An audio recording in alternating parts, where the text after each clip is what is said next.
welcome to our panel discussion on navigating engineering-focused environments. So, many of us here in this room and online already know that open source and open source processes are somewhat tailored to developers. There's a lot of fast feedback loops, terminal tools, Git workflows. But in order for open source and open source processes to really thrive, we also need to consider great user experiences. So what we're going to be trying to answer today is, where does design fit into that picture?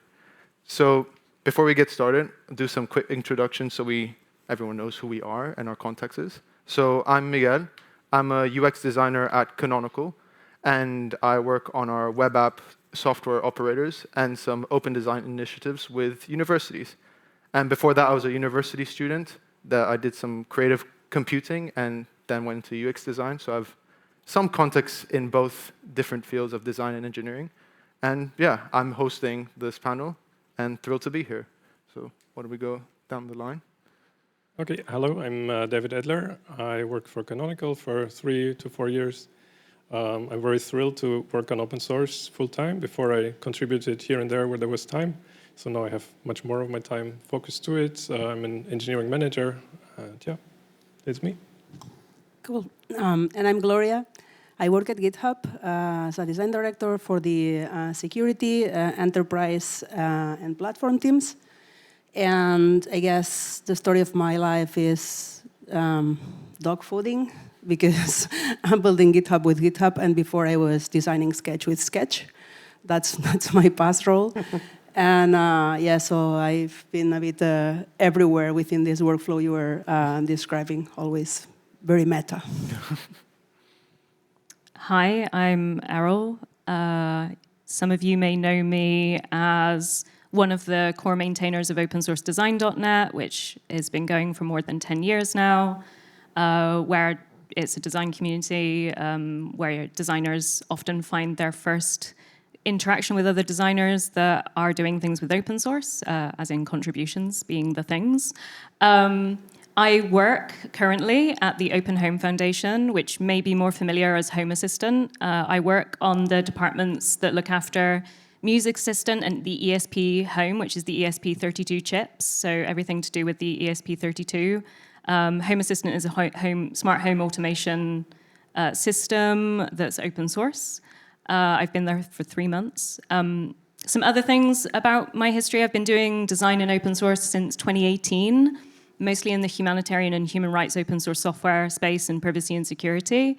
And the other things that I am doing at the moment, I'm a PenPot ambassador, yay PenPot.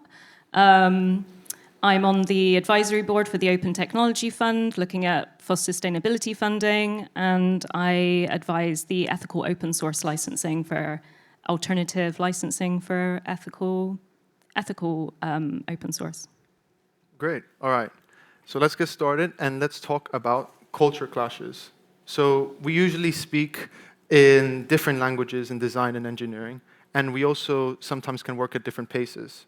So what do you think are the biggest misconceptions engineers have about designers, and vice versa, about designers have misconceptions on engineers?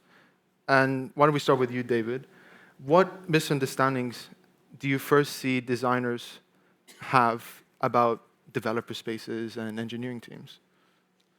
Yeah, maybe give it a bit of a positive flow. So what was my positive experience is when I started collaborating in Canonical, one of the UX designers took me on the side and she shared all the way she works, explained very detailed her workflow and her okay, I do 30, 60, 90% checkpoints, and at that point is when I talk to engineers as well.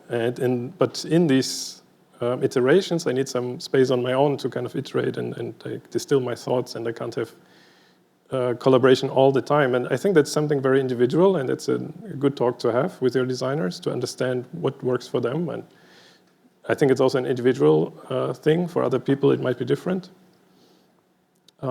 Another aspect is users love empowering software. They love software that lets them do something, and to build something like that, or that's actually a good goal to have as an engineer also. You want to build something that other people find useful. But how do you do that? But I think you have to start with user needs. And as engineers, we're not the people that are skilled to understand the user needs. And actually UX designers or also other designers, visual designers are. So there is this potential for collaboration that really benefits the software you build. So that's one aspect of avoiding misunderstandings, is to teach engineers as designers the importance of user needs and user-centric design and user-centric development. Also, one aspect that I thought about, as engineers without design, you often think, oh, I will just add this feature and it will make my software great. But we all probably know these interfaces with thousands or gazillions of buttons in one screen that you don't find what you want to do. So adding features might be the wrong thing, actually. So that's where also this approach can help you. And yeah, especially in Canonical, it's a very engineering-driven organization.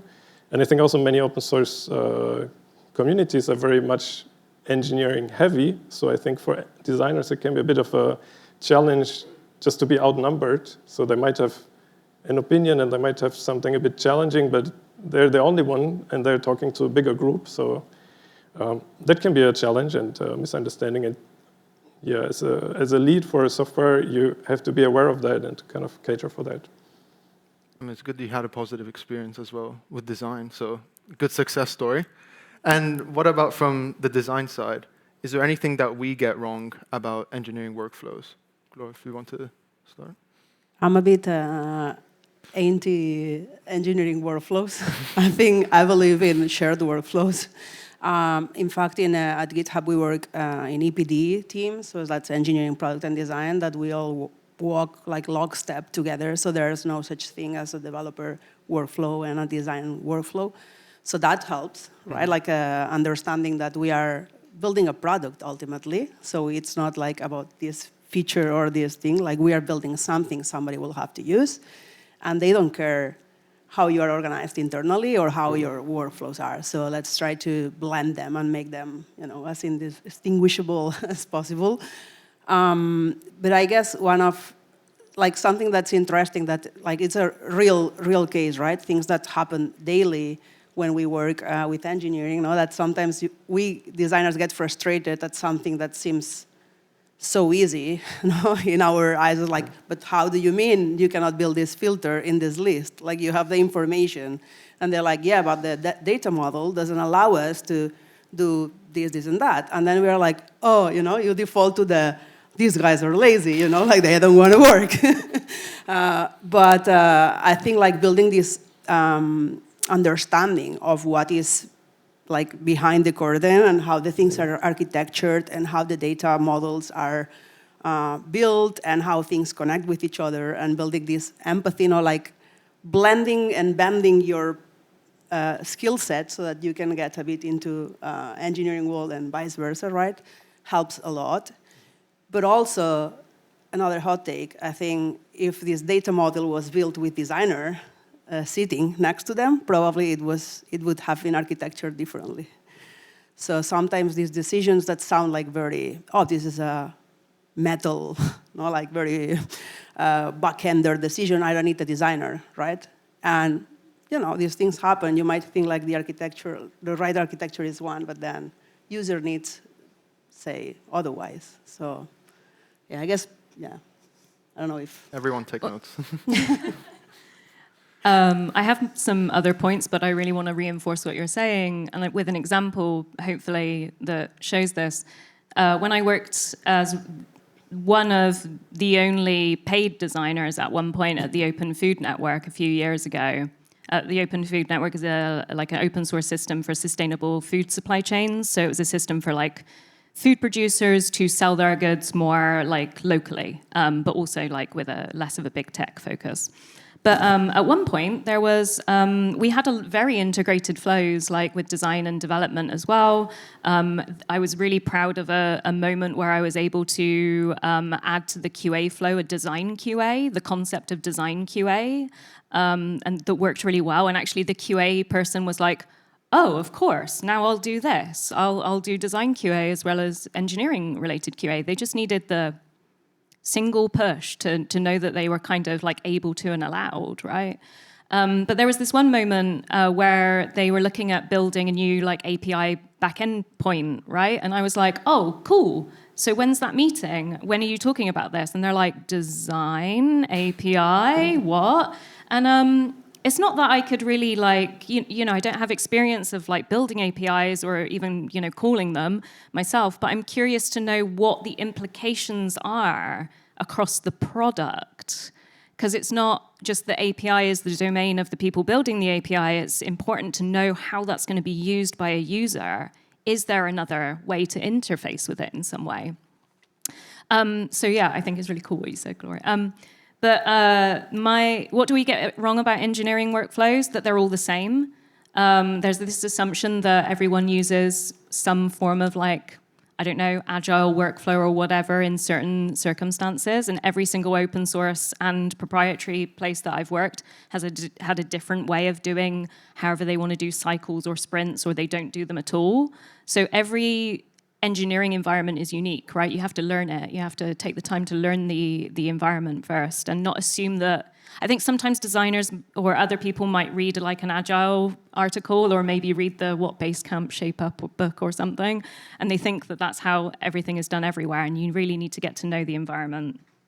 And the last point that I wrote on this is just that there's an assumption that engineers don't want to get involved in design processes, and that's completely contrary to everything that I've known. They're just waiting for the invitation, essentially.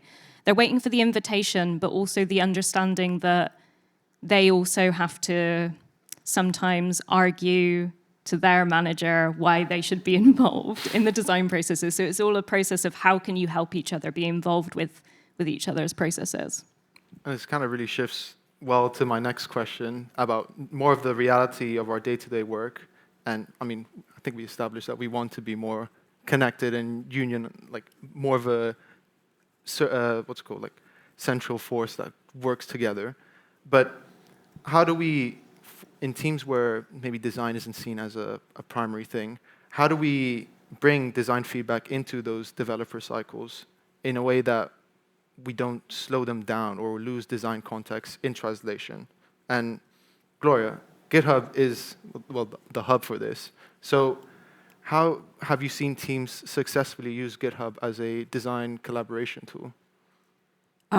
Yeah, like we dog food a lot, as I was mentioning, and everything happens in the platform, so we might not be the best example because we are very, very heavy users of our own product, right? So we might not be the ideal picture, but we do use a lot of discussion features, issues, and of course, something that Eriol was saying about QA and how to integrate design in the QA phase, that sometimes it feels like design QA feels more like a polish.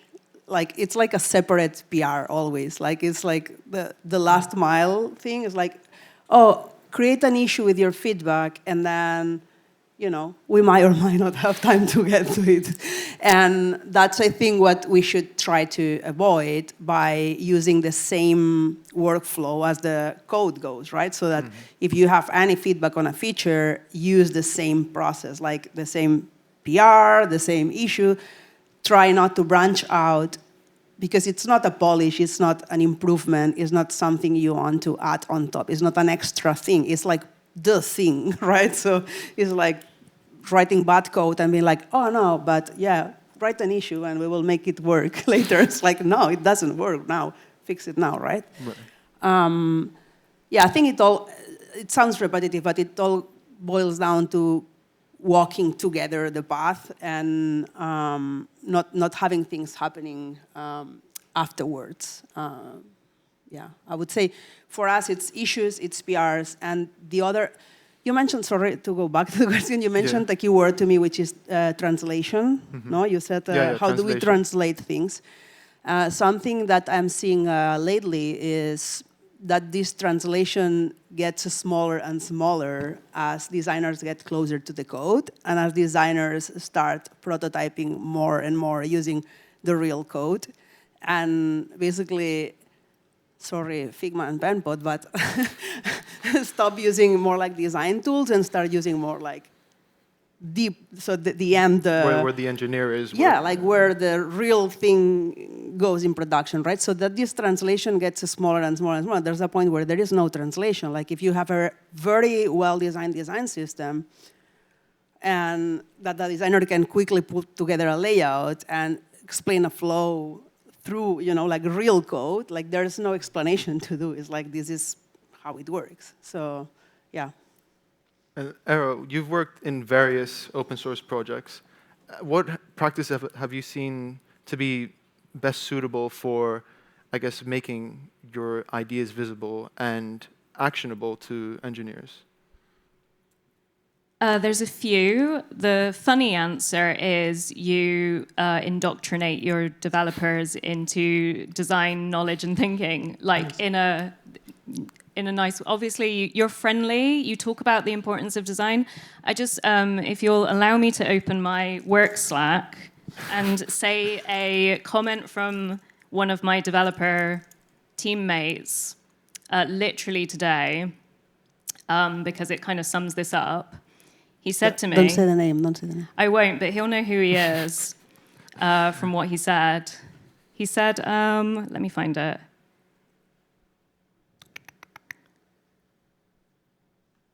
You are, so this is one of the core developers of Music Assistant, so maybe it narrows it down. You are rewiring my brain, haha. Started watching some UX stuff on YouTube, as well as I look at designs in a completely different way now, and this is from one of my developers. And I've been working at Home Assistant on Music Assistant for like 3 months, and it just took going into all of those conversations with like an open mind and being like, well, this is why I care about the usability of this tool. We all want to make this better for all the users, that we love this open source in a kind of a way. Open source is kind of one of those things where you can love it in a different way than working at a proprietary company, right? There's something slightly different about open source. And so you can have a different relationship with open source than, I personally have a different relationship with open source than I did the proprietary tools I was working on. So we're all there from a perspective of we care about the user. But on a practical term, there are certain ways that I've found that are really, really useful. And really it boils down to designers being interested in documentation, whatever that means to themselves. I also kind of want to speak to this comment of like, there's something about like, should designers align more with development flows or how developers are working in open source? Should we learn how to code? Should developers learn how to use design tools? Should we be using the processes that developers use? Is that doing something different to the design process? And I kind of think it all comes down to how are we respecting and appreciating each other's ways of working? Like through my design, in open source, I was really interested in learning, okay, so why do you do the open source in this way? Why do you have like critical comments and then nitpicks? What does that mean? And how could I use that in my design, actually? Like, how could I use code review processes, like in commenting nitpicks, and how could I translate that into what I'm doing in design that makes sense for me, but also helps me speak the language of developers as well? But a very pragmatic thing that I've been doing lately in my design files is I've been putting like version control of like when I edited this design, what I did to this design, and the dates. Also for the contributors, the design contributors that are coming into the design file. I've also been creating discussions in our Discord forum around the design, so that the developers and the engineers and the open source community can give feedback in the area where they're comfortable, which is a Discord forum, not the commenting in a design file. Yeah. So I've just been kind of structuring my designs in a way that is good documentation, essentially, I would say, more than anything. I love what you said about like bringing the designs to where people are, so that you get like the real juice, and also the fact that I just want to reinforce that I love it, but also document the final decision somewhere that you can find it later, because we do have a lot of Slack threads and like things happening everywhere, and then it's like, oh, but when was this decision made, right? Or who made the call? So you always need like a decision log. I mean, in our case, we use this discussion post, and we just, they blah, decision was made, blah, blah, and this is the link to Slack, and it's fine. But track those things somewhere. Yeah. And David, can you share any examples where maybe you've adapted your workflow or your team's workflow to include design, and how did it turn out? Yeah, sure. I mean, some of these things have been mentioned already, like design QA. It's necessary before you merge any PR. A designer that designs something, they look at the end result or the proposed change, and they say this is in line with what I intended. And this goes together with engineers understanding the intention of the design, because sometimes there's deliberate white space or there's deliberate organization on a page, and it's good to share this knowledge with engineers, because it's also good for them for the future, because maybe next month there is something they build and they can recall and they can use that knowledge, so they can also become a little bit of a designer. On this notion of not needing translations, I'm not sure I fully agree, because from my experience, engineers often find all the edge cases in a design. So there is a tiny gaps or tiny like, oh, but what if this is null, and what if you're loading and this is here and this is not loaded, and these kind of things. That's what you design next to an engineer. Exactly. Because they're like... Exactly. So that's why you need like collaboration. It's where you need feedback loop. It can be a little bit annoying, maybe sometimes I think for designers, but then you need a culture of sharing this kind of critique in a way that is on eye level, and not then, oh, you did a mistake or something like that. So yeah, be nice to each other. And again, there's this balance for check-ins versus giving free space to iterate. Some people, they don't like to think and build their design in the fully open, because they're all the time criticized, and then it's like hard to, basically there's no freedom and always the fear of there will be another negative comment. So yeah, that's a very personal thing. And one thing about, because you asked about workflows, specifications, I mean, any change you do, you should, usually it's good practice to start with a specification, and start the specification with user stories. Describe what you want to do, what is the goal, the user should be empowered to do X or Y. And that helps to also think from the perspective of the user. And I think that's a practice engineers can learn, that at least my experience, I learned it from designers, writing user stories first. It's, to be fully honest, I don't always write the spec, I don't always start with user stories, but it helped me take the perspective of the user. So in this way, you could say designers advocate for the user in the building process. And you don't have to do it all the time. It's a bit like, I had this comparison in my mind about test-driven development, which I did for like 2 years, and then I thought it's too tedious. But doing it for 2 years taught me to, when I built interfaces, like function interfaces, not human interfaces, to build them in a way that they're testable, which is good. And then you automatically do that, and you kind of don't unlearn it. And that's the same here. Like once you start rigorously always writing user stories first, then in the future, even if you don't write the user stories, you still think, oh, but what is the user perspective? And I guess also, well, as you guys said, adapting to those shared toolings, key, I think, asynchronous communication and being able to, well, documenting your decisions are very key in showcasing and being able to work together in a better way as well. Well, asynchronousness is one of the superpowers of open source, right? Because open source is, some could say, superior to proprietary in many ways, because it's so much more inclusive of many more perspectives, because it's by its nature about how we collaborate across borders, across different kinds of play. It's open, right? That's the whole point. So, but even if we have the right tools, we still need to convince people that the work matters. And I think, as we established, design can sometimes be seen as a secondary thing to pushing features or the roadmap in general. Something that connects a bit to the talk from Juan and Leia earlier on accessibility. Something I recommend, I don't know if there's designers here, but something that I recommend to get people excited about features is to put things in front of users. And if you have an inclusive design panel with people with different needs, it is very impactful and really drives the vision home, seeing how somebody uses the product.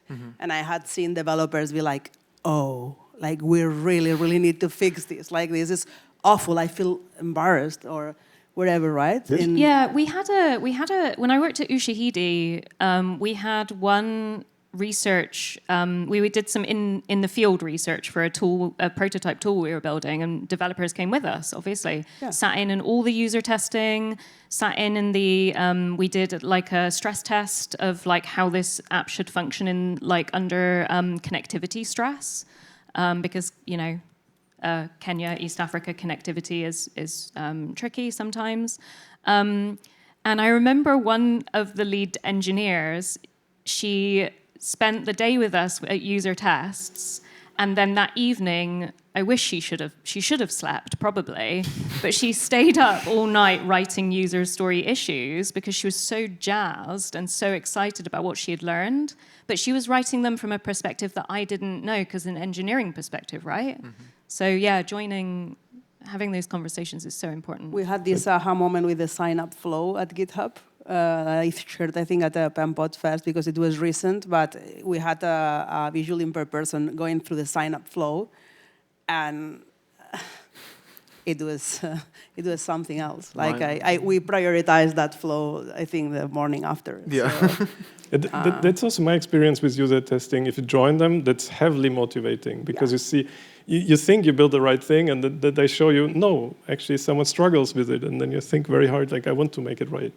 yeah. And I want to go back to sort of how do we frame design and how do we frame the impact of design so it resonates with engineers and maintainers. So, David, if you could share, well, you mentioned the user testing, but are there any other sort of design contributions that you found helpful in being able to understand what the impact of having design is?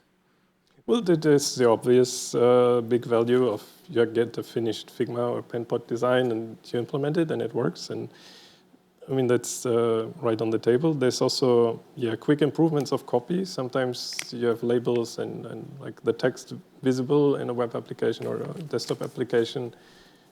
It's important to get it right, to make it discoverable. And design definitely can help because they have a way to think like the user, and also a user who doesn't know the tool, and then what would they look for, and what's the right copy so that they understand the function is in this and not in that menu. Also, like information hierarchy, it's also part of design, I think.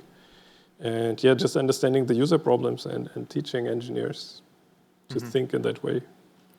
And you guys mentioned about your having documented decision logs, but are there any other sort of contributions that help you push your idea and to get that buy-in as well from engineers? One that I can think of is, so normally there's a lot of work that it's hard to prioritize because maybe it's not like the shiniest work, which is trying to standardize things, find patterns, frameworks, things that like repeatable things that you can reuse across the platform. From the UX perspective, I mean, it's crucial, right? And sometimes it's hard to get those things prioritized because they are seen as enhancements. But then when you sit with engineering and you kind of show the cards or like look at each other's cards, you very quickly realize it benefits everyone working on these things because of scalability. You can build faster afterwards. Like if we fix it now, we remove a lot of debt. You can remove a ton of code that you don't have to maintain. So it's like there's this more like systems thinking perspective that I think both disciplines share for different reasons, right? But it's like these are a perspective that benefits, I think, everyone in the room. So I think thinking of these things, to try to get these people excited to prioritize those things or to get this buy-in, air quotes, because I mean, I don't think we should be getting buy-in, but I get what you mean with that. Yeah, I think the tricky thing here is that we wish that it wasn't the case that we needed to try and convince people that UX and usability and accessibility and everything that you could push to the kind of design side of things is also as important as whatever else, might be regarded as important from an engineering perspective. But I guess that is the case, right? I think I kind of feel like this comes still down to a lot of communication. So, and I certainly have found that it often feels more difficult to get buy-in from community contributors than, say, the people that I'm working more closely with on an open source project. So if you do distinguish, it's quite unique for an open source project, I think, to have that kind of staff element and that community element, because we haven't really spoken much to the kind of open source projects that are all community contributions, that are all like have no kind of staff resourcing or very ad hoc, maybe like bounties-based payments and things like that. But I think that it is about how much time you spend being able to communicate what you've done and why. And that sometimes just takes time. But I think Victoria spoke about the Prometheus internship earlier today. And I think one of the things that I really enjoyed in her talk was that she spoke about how important it was for the designers to observe the open source community before proposing, hey, I want to change this design. I want to make this better. I want to implement a design system or whatever. Not every open source software needs to have a design system. That's a hot take, maybe. Some people will agree with me, disagree with me. And it's about observing the space of the open source and contributing authentically to that space. So those kinds of things, communication is really the thing that it comes down to with communicating for buy-in. But I'm also a big fan. Lately, I've been doing hand sketching for my product cycles, and I find that I come up with different ideas when I'm sketching by hand than when I'm sketching in, say, like a design software. And I think that actually really helps things to feel emergent and around discussion and not feel like it's kind of like, okay, we're pushing for prototype, we're pushing for this speed and things like that. It helps people, I think sketches and wireframes, things like that, help people to stay in an explorative mindset rather than the kind of mindset where when I've shown high fidelity designs to some community contributors in open source, they resist it a lot more because they're like, oh, you made the decision already. It looks like it's already decided. So what can I even contribute here? And sometimes even worse things that have been said to me, which I won't repeat, because this is recorded. But I think you have to be, there's a certain amount of empathy that really needs to kind of come into this interaction with the people you're involved in. Yeah. I'm a bit cautious with time, so I want to get quickly to some reflections, and if you could give one piece of advice to this audience, or maybe one thing that you wish you would have done differently when bridging design and engineering, what would it be? Anyone can go. I can go. I think the biggest piece of advice to me is like staying curious and trying to learn what the people around you are doing and how they're doing things. And something I think we should all be doing. I know it's rude doing it in real life. You should not do that in real life. But going to other people's spaces and opening all the drawers and like cupboards and laying what you have here and what you have here and how you do this and how you do that. Don't do this in people's houses, please. But I think discipline-wise, like it is so important to stay curious and understand. And likewise, designers, I think sometimes we are too privy to our discipline. And we might think like not everyone can design, right? Also like lower that idea and let people in and like share what you know and like give back, I guess. Yeah, everyone starts somewhere, right? With design, with engineering, designing for the ESP32, like electronics experience is incredibly difficult because like a lot of it is hey, everyone should know a level of electronics before this. And it's like everyone starts with, if they want to learn electronics, they got to learn the basics somewhere. They can't automatically know like what the best way to solder is and what a pin on a board is. They've all got to learn. But I think the one piece of advice that I would give, if I can only pick one, is to go to each other's community spaces.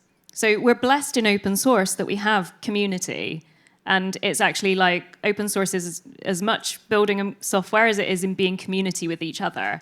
Like there was this wonderful thing that happened at a Chaos event at one point, where everybody was in the room saying like why they contributed to Chaos. It was because they made friends at Chaos. They loved building the Chaos metrics platform and system and everything that Chaos does, but really they made friends for life in open source, and so have I.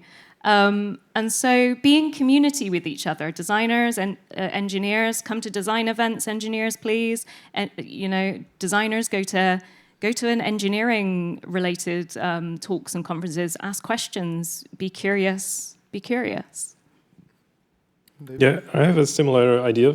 I wrote on that design and engineering can and should teach each other. You should be curious, kind of the same point already made. We have sometimes individuals who are skilled in both, but I think it's very, very rare. I've seen like 1 or 2 individuals in my life that are good designers and good engineers. So to build good software, you need both. So you need to collaborate, you need to understand each other, and that's the only way to build high quality. And to build something, the users in the end love and find empowering. So collaboration on eye level, that's the key. And as Glòria also mentioned, designers can learn the design components, and then their designs can also be easier implemented. So there's this level of sharing knowledge, and that, yeah. Well, very good food for thought, and a lot of good lessons and advice. So thank you very much for your insights. I hope we have some time for questions from the audience. Okay, we have some time. Left. Okay.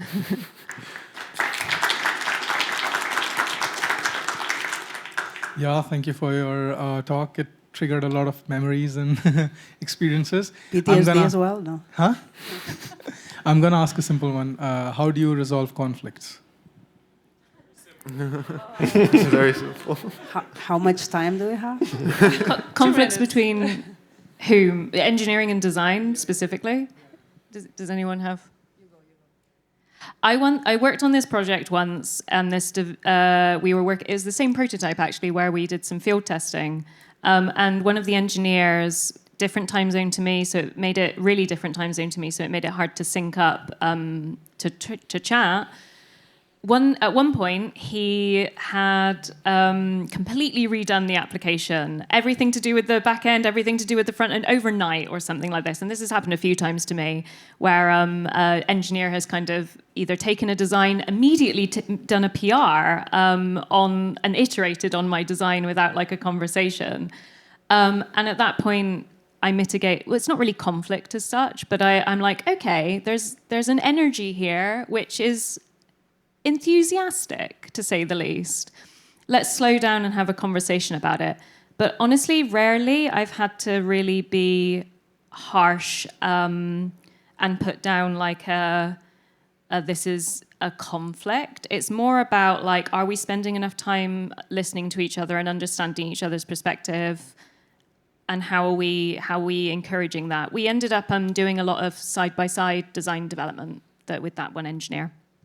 I have to say that most conflict I had seen in my life tends to be misunderstandings and like flawed communication. So normally I always assume good intent from everyone. So it's like what you were saying, like sitting and talking through things. Normally, everything solves quickly. I'm afraid the time is over. There's probably more questions that you can address in the coffee break that's following now. Thanks again to the panel. Thank you.